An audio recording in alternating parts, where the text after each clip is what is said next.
My guest this week is our special guest, Christopher Michel, whom I've had the pleasure of doing a number of walks with and is one of the most interesting people that I know.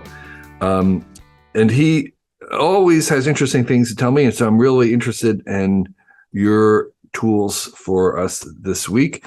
Chris, could you introduce yourself to our audience? Absolutely. Are there guests that are not special, or is everyone a special guest? Everybody is a special guest on this program. Okay, just checking to see where I fit in.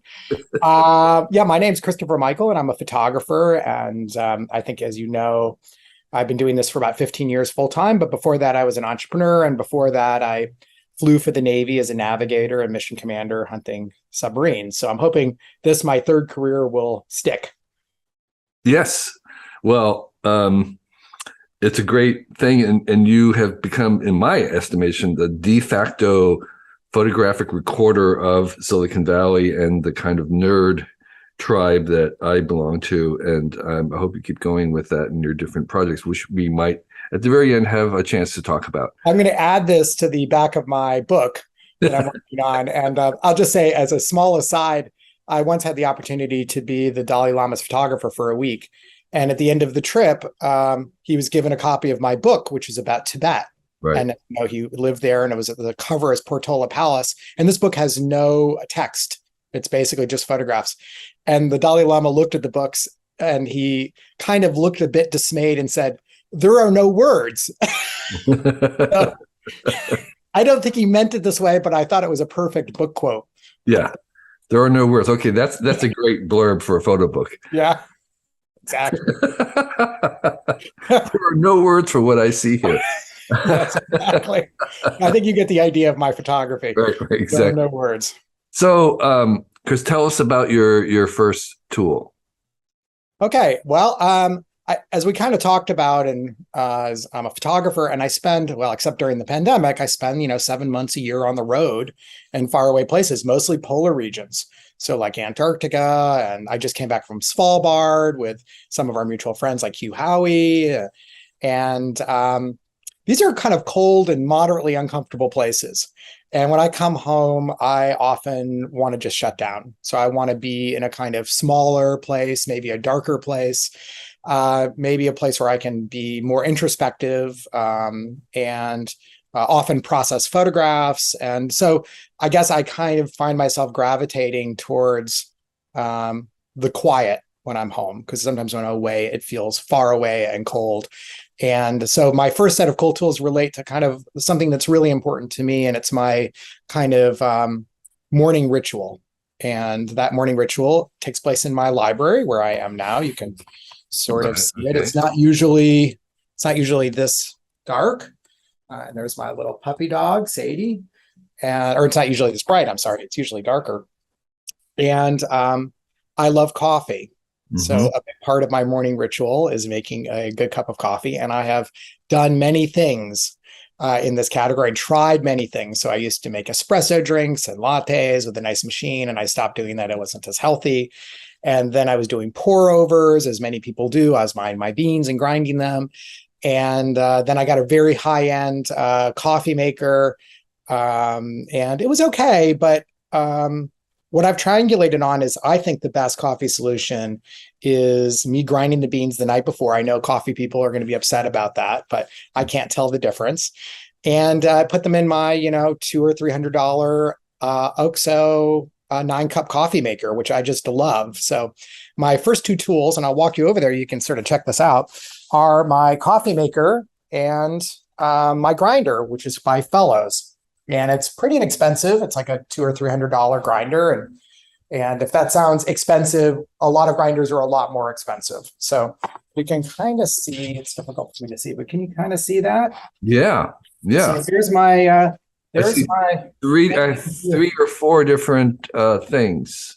Yes. Well, the 3 or 4 different things. So the 2 things that are in my recommendation are the grinder right here by Fellows. And it's really cool. You just push the button. It's pretty quiet.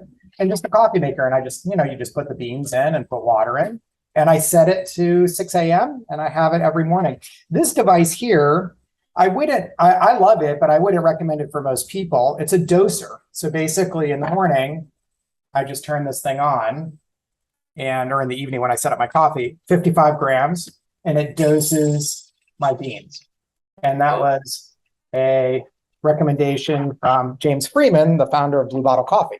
Okay. And I thought it was really cool, and but not necessary. So those And are my and so what kind of coffee is it in general? I'm not a coffee drinker, so. Oh, okay. Well, let's take a look. I have it actually out. Sorry. No, I don't mean the brand. I mean, what would you call this kind of coffee? Oh, it's like drip coffee. Drip. Okay. Yeah. It's so I'm grinding right now JBC, Ethiopian. And it's really a fun thing because in a way it's kind of these single origin coffees. You learn about the farms and the people, and I order them on the internet, and that's like $20 a bag of coffee. And I don't drink that much wine, so this is kind of my wine fix. I do like wine, but I don't sleep as well anymore having it. So anyway, so I make a nice cup of coffee, and it's in my my dinosaur mug. Right. And so just repeat the models or the brands of those devices. And they're all on Amazon, and I sent you the links, but it's the OXO 9-cup coffee maker. 9-cup means it can make up to 9 cups. Yes, and these cups are kind of confusing. I think it's like 2.5 big mugs. You know, each one of these is like 3 or 4 cups. So it doesn't mean like coffee, unless it's those like little coffee cups you get at conferences, which you're kind of wondering why they even serve them. Okay. And that was and the grinder was it's the Fellows Ode grinder. Okay. And they're both on Amazon. Okay. And, if you bought those, you would save yourself a lot of time trying out a lot of other things. I actually think it tastes better than my pour over coffee. So it's really good. And that brand is really excellent. And, I come and I sit down, I have a little like Buddhist gong, which I gong, and I do a little meditation. It's nice and quiet with a little background music. And then I do some short readings, and I have them here on my Kindle because I change them out all the time. I have a lot of books, but I change them out all the time. And the two that I've been reading recently are The Daily Stoic, which is Ryan's book, Ryan Halliday. And let's see the other one. The other one is by Thich Nhat Hanh. And they're basically like daily... They're kind of just like daily readings. And one of them actually has dates. So the Daily Stoic has like, September 3rd. And the Thich Nhat Hanh, he's written, as you know, he's a famous Vietnamese Buddhist. Yes. And that's not that way. It's just short paragraphs. But I find that these two readings kind of center me where I want to be centered. It starts off the day kind of nicely, and then I go into kind of photography or processing my photos, and I don't know. That ritual gives me great joy. Relating to that is another thing of comfort for me, and it's something a lot of people have had had something like this their whole life, but I never found one I liked. And as a polar adventurer, I'm a bit embarrassed to say, but my next recommendation are slippers. And you'd think that like people who spend time at the South Pole wouldn't have slippers, but you'd be wrong. So those people who live at Amundsen Scott Base, they're looking for everything they can find that's comfortable to wear inside this kind of, lunar survival shelter, if you will. And I've tried lots of slippers over the years, and I've thrown them all away because none of them worked for me. And about 3 years ago, I found a pair that does work, and I love it. And what was it about the other slippers that didn't work, and what is it about the slippers that do work? That's a good question. I don't 100% know. I've had the slippers that have, like fur on the inside, and I don't know, they just seem too much. They're too big or too clunky, or, and these, which are leather, they're called Glerups. They're leather and felt, and they're kind of a cult. They're kind of a cult pair of shoes. Cult mean that they have an avid following. Is that yes. They're not part of a cult, and you don't have to be in a cult to have them, although it's not precluded. And they come avid fans of this. Yeah. Are they hard to find? No, you can go to glerup.com, I think, or they're on Amazon, and REI sells them, and they're sold by a lot of places. And it's felt and leather, but they also make a pair, and I have more than one pair, with rubber. So you can get the rubber pair if you want. I use these to go outside. So if I want to get the garbage or whatever, I just put these on. And I keep a set of these by the front door because I don't wear shoes in the house. Right. So people can find their shoe size with their Glerups and wear them. And so you, for you, the other slippers were maybe not sturdy enough, not warm enough, not, what's the word I want? They're either not comfortable enough or they were too much. I don't want to wear clogs on my feet. That just doesn't feel great.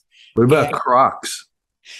I think, I don't like this idea. I've never been a Croc person. I mean, they look terrible. I mean, I'm sure you don't choose by the way things look, probably just function. And obviously they have a huge following, but I don't know, this idea of this big rubber clog on my foot just doesn't feel good. Having the soft felt with leather that wears beautifully feels really nice. They're about $100. So that's probably more expensive than Crocs, but they are. So and presumably you have different colors to choose from and all that kind of stuff. Yeah.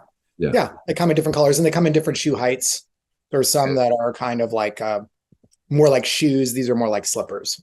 Right. Okay. And the rubber ones I wear to the coffee shop nearby, and I mean they don't, they look like slippers, but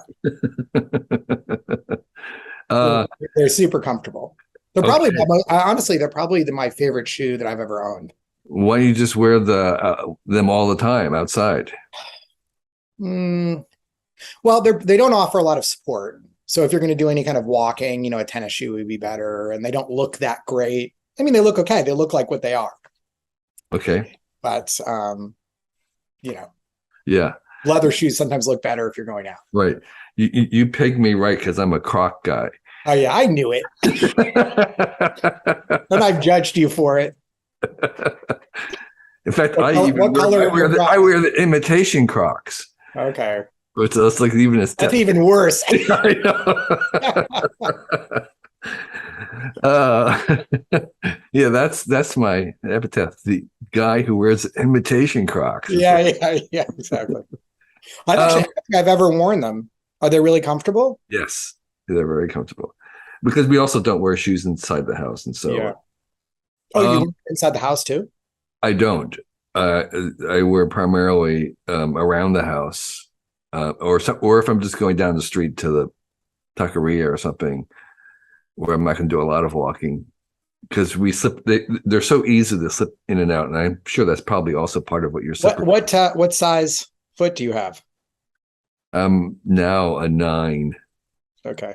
Well, you might find some Glerups waiting for you. So what's another tool that you would hate to be without? Well, I was thinking about this, and there's 3 other things that I would really recommend to people. And so this is kind of outside my comfort theme. This is just things that I have with me all the time. And when you asked me to do this, you said, let's not make it all about photography. But that I interpreted that as it can be a little bit about photography. Yes, it can. So actually, I have it right here. Let me just grab this thing. So we could talk about cameras. It's interesting. The number one question I get in general is about camera selection. So I kind of wish it was about photographic technique or what I've learned. You don't ask ever about camera gear. Every time I try to talk to you about it, in fact, you change the subject immediately. Right. I'm always uninterested of Lance Armstrong, who his response, it's not the bike, when he would talk to people. So it's not the camera, but cameras are interesting and you need a camera, so you might as well have one that's a good one. So well, this is a slight rabbit hole, but where you and I might disagree, because I love tools. And I think some tools are incredibly functional and get the job done. And some tools do that, but they're also inspirational tools. Mm-hmm. So behind me, right over here, let me just grab one of these. This isn't my recommendation. So I'm just This does not count. This does not count. This is my Leica, So I've been shooting Leica for many years, and I helped launch one of their more recent cameras, the Leica SL2. I was one of their ambassadors. And this is a tool that's highly functional, but it's a tool that inspires me. So every time I pick this camera up, I think about Bresson, and I think about the people who made this camera, who I visited in Wetzlar, Germany. It feels good in my hand, and it inspires me to make good photographs.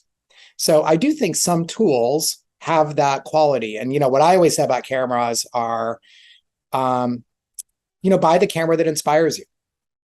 So that's interesting. Yeah. And so one of your previous guest, Paul Sappho, is shooting the newest Sony A7R4. That was my camera. He has my camera now. Why does he have my camera? Because I didn't find that camera inspiring. It's an incredibly functional tool, but I find it like using a computer. Right.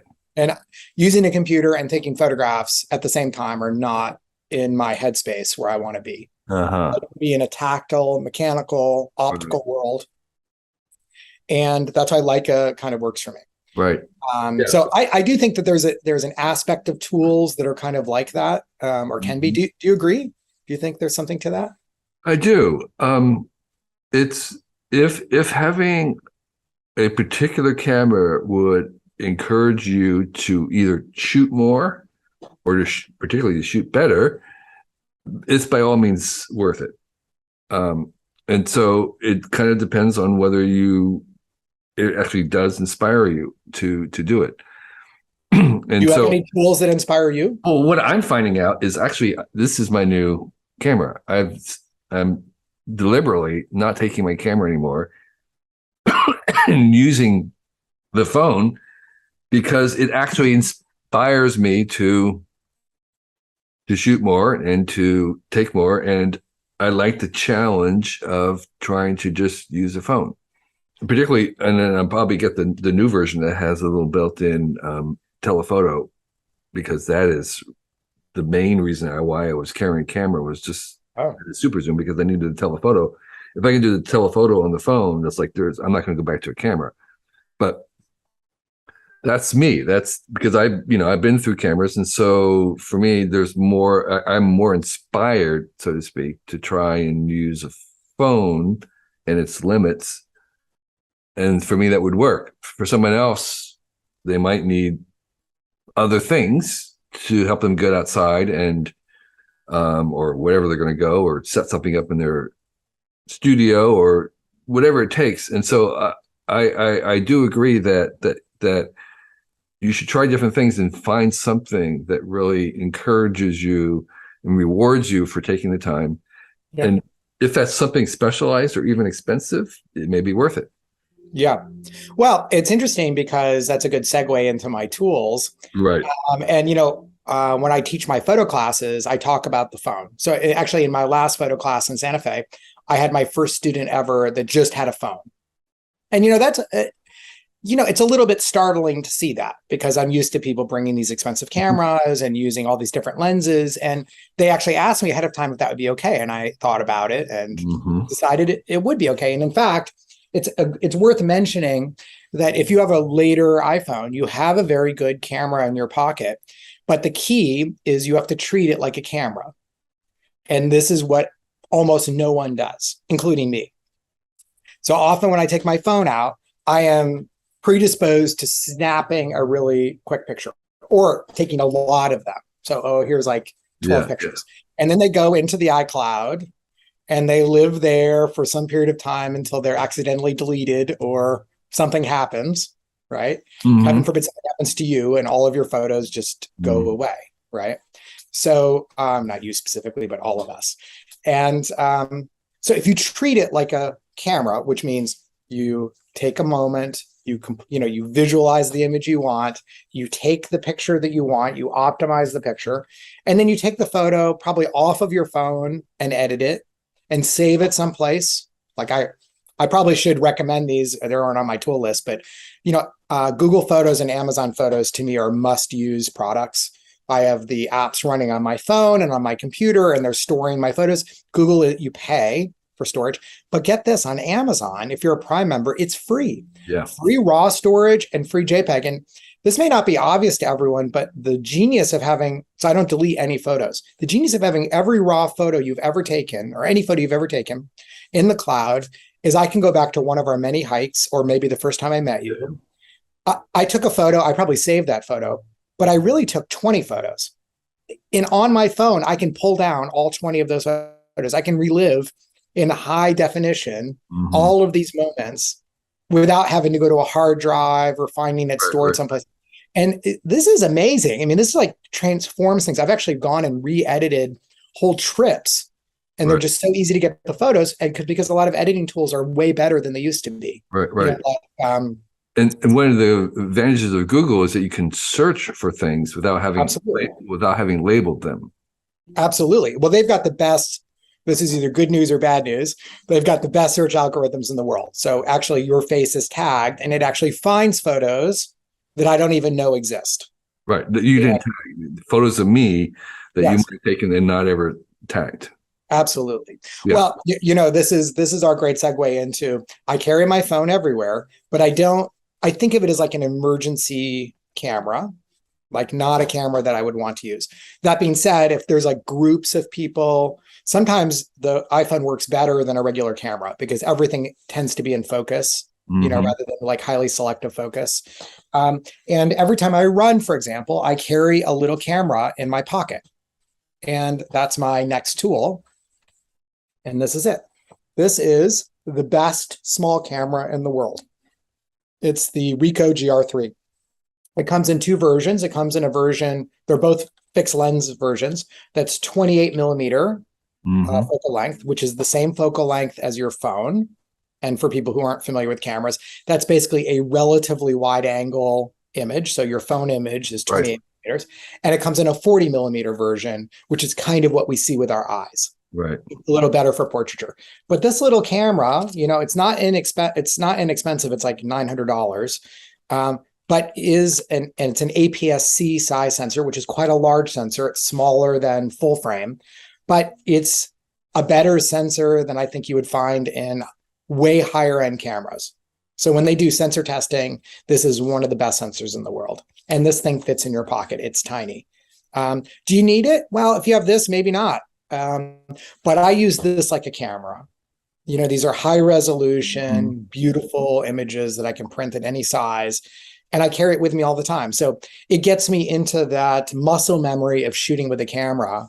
And I also do something unusual. I don't process these photos every day. So normally when we go for a walk, a few hours later, you get a set of photos mailed to you. I keep them on the memory card, and about once a month, I pull the memory card out, and it's kind of my running photos, and I just see, you know. But it's also added a lot of joy to me because when I go running or walking, I stop all the time to take a photo. I'm always looking. You know, that's the beauty of being a photographer for all of us, which is it changes how we see the world. Exactly. I'm inspired by things. That is why I photograph for forever. It was an excuse. It forced me to go out and look. Absolutely. So it was, I kind of photograph to see, just like I write to think. I 100% agree. And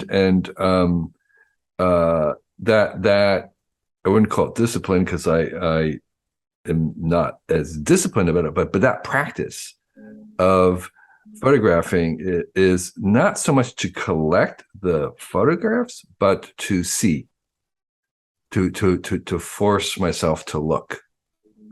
But, you know, I couldn't agree more. You know, photography was kind of a whim in my life. I didn't expect to be a photographer. And I'm just so grateful to have this practice as part of my life. And carry a camera. I see the world that way.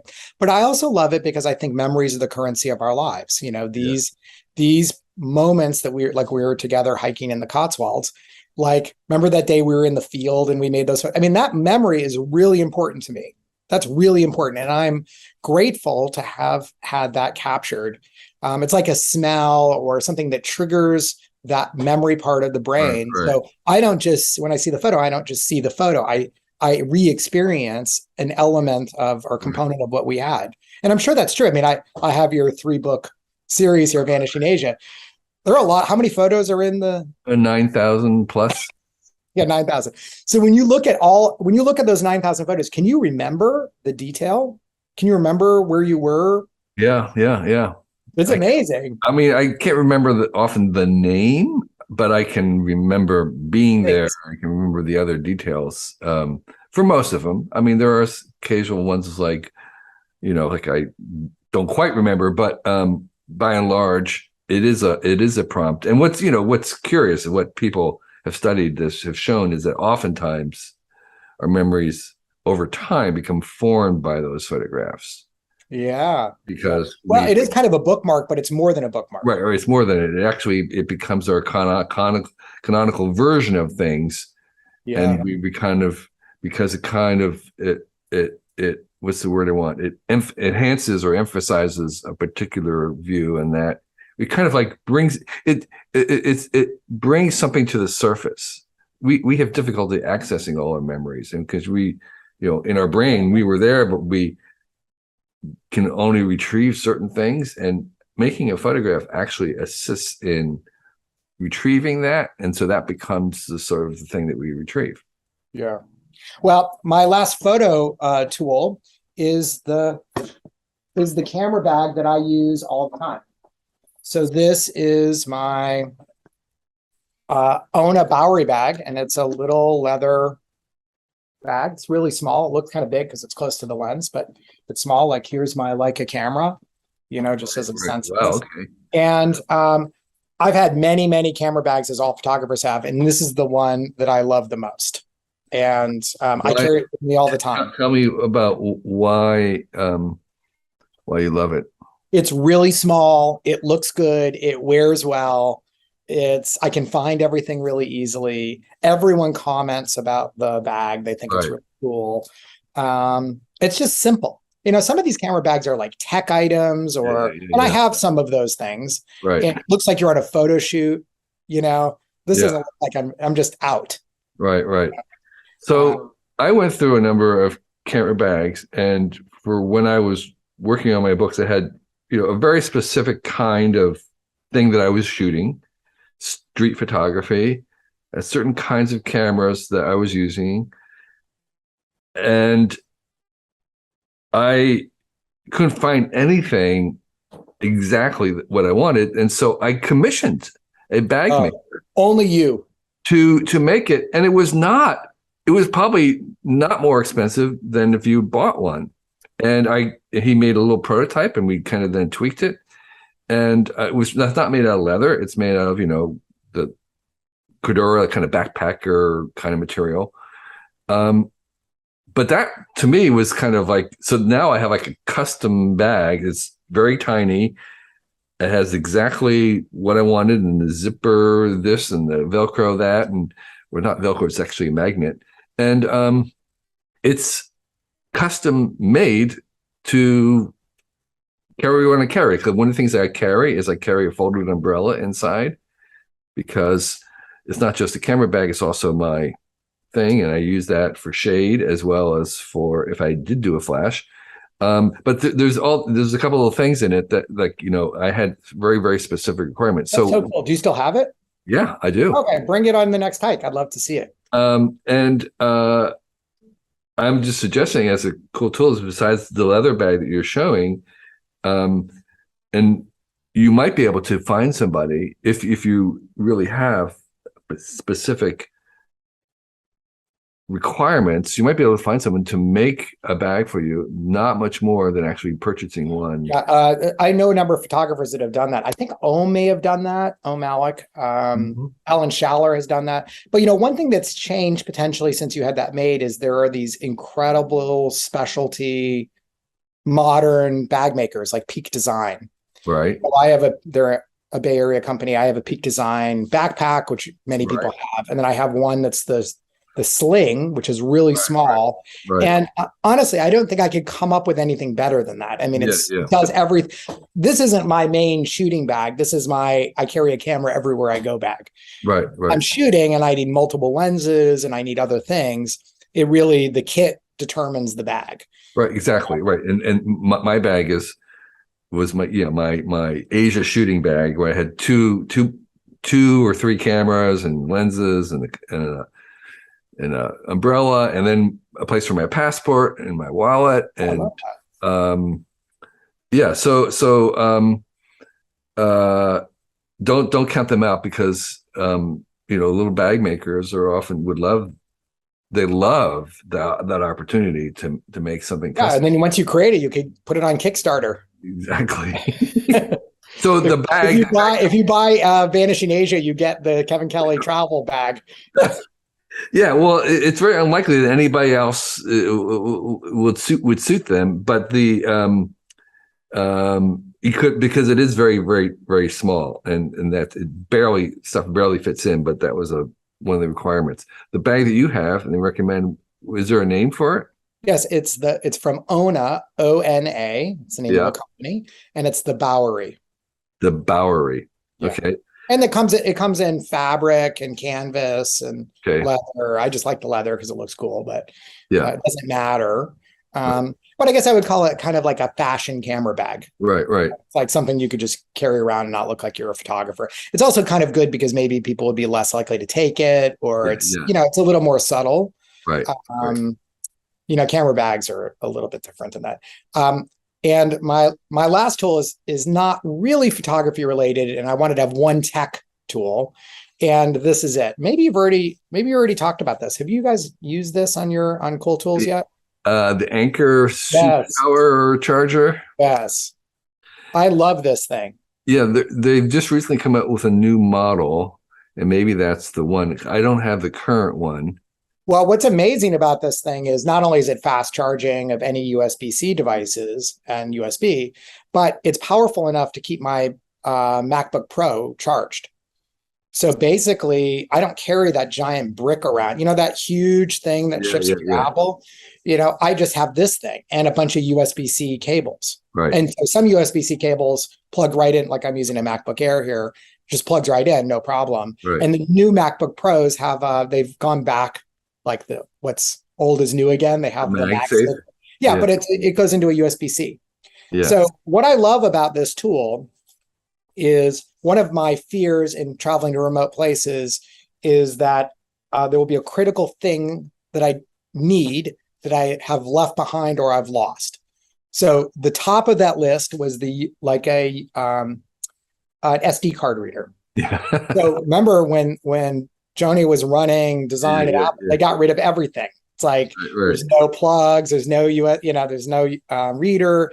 So I always had to carry that thing with me, and I was always worried about losing it. Well, fortunately, they put all that stuff back, but the power cable is also one of those things. Yeah. And so this, if you can have two of these things and basically power everything that you have, and you're set.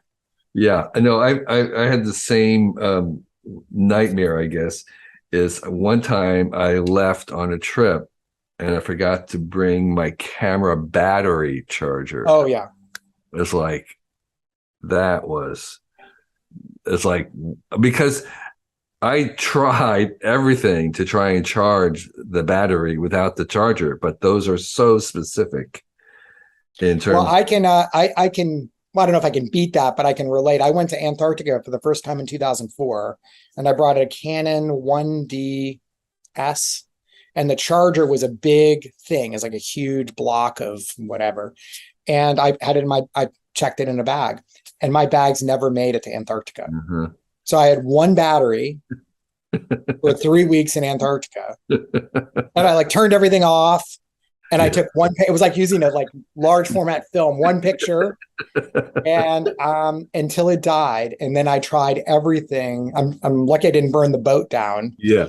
To recharge that one battery. What's great about the new world, well, soon, hopefully we'll get rid of Lightning and we'll just have USB-C in our iPhones. Yeah. What's also great is almost all new cameras have in-camera USB-C charging. Mm-hmm. So, these nightmares of not waking up in time for the exam, forgetting to drop a class and forgetting your charger, these nightmares can be put away. Yeah, I put next to you're in class in your underwear. Yeah. Okay. Yeah, that.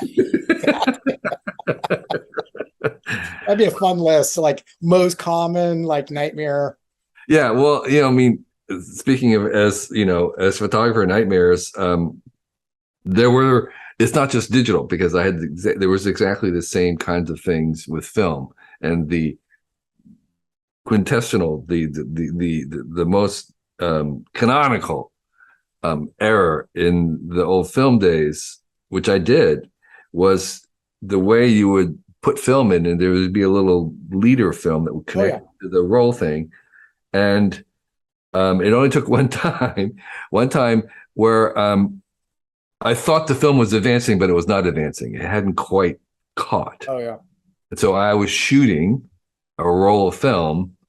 The unlimited roll of film. The unlimited roll of film. It's like, wait a minute. This is like 36. And then it was like, that was just the hard. I'm surprised it only happened to you once. It's happened to me so many times. Now I check on my Leica to see if it's rotating the. Yeah, exactly. Yeah, that's the very easy solution. Is I rewind it back until it's snug, and then I make sure that thing is rotating. But anyway, so there's equivalence nightmares even in the old film days. Well, I'm just glad to see these electronics manufacturers going to a common standard. Right. I'm all for that. I mean, I don't know if it should be regulated, but I'm all for it. Yeah. All these chargers and things. I mean, it's such a giant hassle. Right. It is. So anyway, that Anker does it have a model name or number? Yeah, it says the USB-C charger, 735 charger, Nano II. Oh, it's the Nano II 65 watt. Nano II, yeah. That is. I have one that I'm carrying myself, and it's really awesome. Yeah, highly recommend it. I made a squid. I made my own squid outlet, which has like 3 different outlets with 3 for power, and then plus one that had all this USB. And I did that when I was traveling, particularly with other people, because you'd be in a hotel in some remote place, and there might be one outlet. This is not uncommon in very remote, third world country hotels where they have one single outlet, and you're trying to charge multiple batteries, multiple computers, multiple phones. And so that's becoming less of an issue these days. I find it still an issue. On little boats, I'm in a tent someplace. I bring my own power pack, and I need to plug multiple things in it. And you can buy one for like $6 now. Sorry, they sell them all over Amazon. It's the one plug, multiple prong thing. Yeah. Well, I had a squid that actually had one thing, and then it will actually split into different wires. Yeah. Or you can just make one for me. Yes. Or they buy for $4 on Amazon. I made one.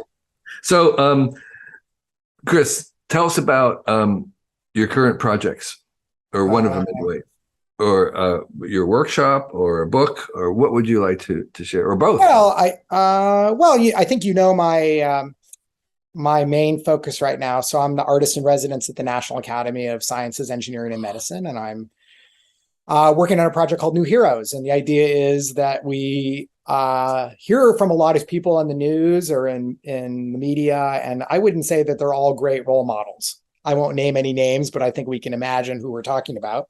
And we oftentimes don't hear very much about people that are contributing their lives to society, that are making a huge difference in the world.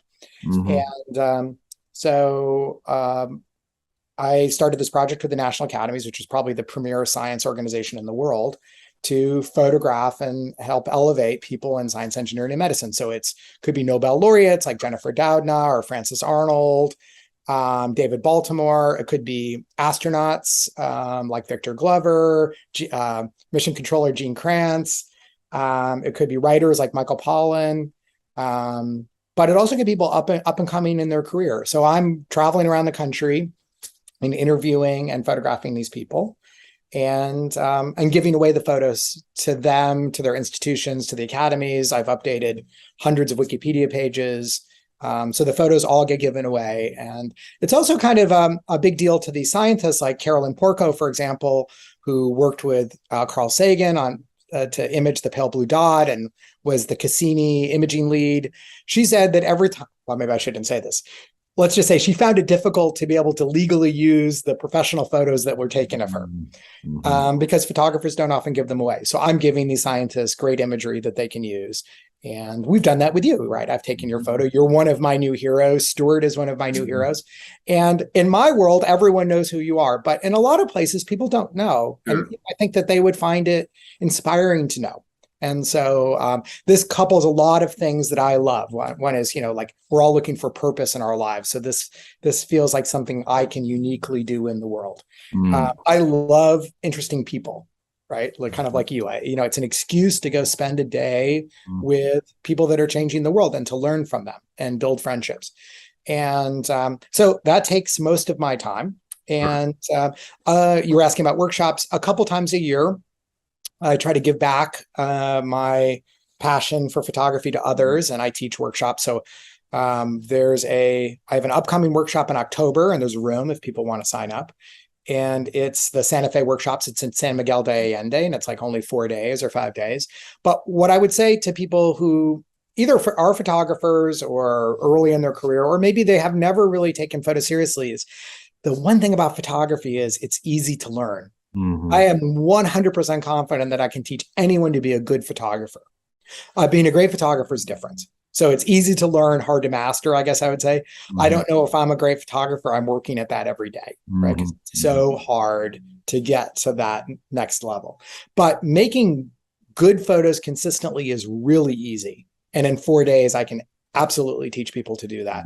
And we have a lot of fun. So that's in October if people want to sign up for that.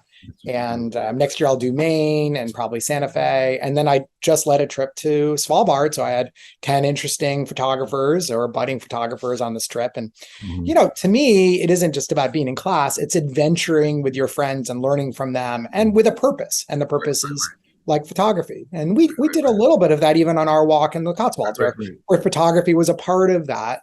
Yeah, you could imagine leading a photo walk that was a week long.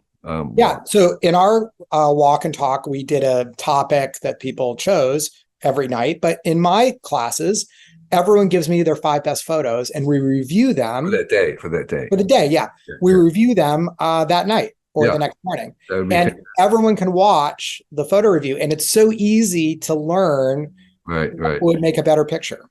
Yes. So easy. It's so straightforward. Yeah, that's really great. So if people were interested in seeing your photos so far from the National Science Foundation project, I know you have a SnubHub, is that right? Mug. Oh, well, if you go to ChristopherMichel.com, you can see my portfolio. Yeah. But if you want, I will send you a link to the place where people can go see all of those. Whatever you would prefer, we'll have a link there where people can see. Yeah. And they can download the images and they can use them. And it's cool. Let's say, well, thank you for being so generous. That's really wonderful and inspiring, and for sharing your time this afternoon with your favorite cool tools. I loved it. Thank you. Thank you. We're glad that you enjoyed this issue of the Cool Tools Show and Tell. Just want to remind you that we have some other coolish material on our YouTube channel here. Please subscribe, comment, like. In addition, this Cool Tools Show and Tell is also available in an Audible podcast form. You can subscribe to it wherever you subscribe to other podcasts if you just wanted to listen. And if you're listening, know that there is a visual version of this on our YouTube channel where we're actually showing the tools, and there's a little bit more of a visual component there. In addition, the same folks that put us, the Cool Tools website out, we also put out a free newsletter every week. It's very, very short. It's 1 page or less. We recommend 6 very brief items that are very succinct, easy to read. You can deal with it in a couple minutes. And every week we bring to you the 6 cool things that we have uncovered and want to share. And it's called Recommendo with 1 M, recommendo.com. You'll be able to find it there. It's free. Join 50,000 plus other subscribers every Sunday morning. You'll get it in your email box. And it's actually one of the most popular things that we produce. But we do produce other newsletters as well. One of them is called What's in Your Bag. We have one that goes out to tools and tips for your workshop. So you can get those at our website, and they're also free. And finally, I want to mention the fact that we do have a Patreon, and this podcast and this vidcast are supported by Patreon supporters. The minimum is $1 a month. And for that, you get an email to ask us anything. We'll respond and answer your question if we're able to. There are other higher levels. You can all see those at our Patreon page. And all those links are below right here. So thank you again for being a fan. And we'll keep producing stuff if you enjoy it. Thanks. Thank you to this week's patrons, which include Sari Willis, Jamie Ehrman, Brian Brooks, David Rager, Allison Pescosolio, John Hobson, Alan Lawson, Bill Patrick, Chip Riggs, and John Paul Bosoli. Thank you all.